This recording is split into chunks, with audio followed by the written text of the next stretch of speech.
मैं ये शादी नहीं करूंगा। अगर तुम दोनों ने शादी नहीं की तो मेरी बेटी पूरे गांव में बदनाम हो जाएगी। और उसके लिए मैं अपने पापा सुनो, तुमने मेरी बेटी से प्यार किया तो क्या अपने पिता से पूछ के किया? तो उनके मानने या न मानने से क्या फर्क पड़ता है? अगर मैंने उनकी बात नहीं मानी तो क्या इससे उनके दिल को ठेस नहीं पहुंचेगी? नहीं पहुंचेगी।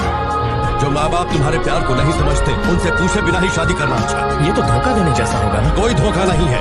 प्यार और जंग में सब कुछ जायज होता है। तुमने कोई चोरी नहीं की, कोई डाका नहीं डाला, बस प्यार किया है और जिससे प्यार किया उससे शादी कर रहे हो। आखिर इसमें गलत क्या है?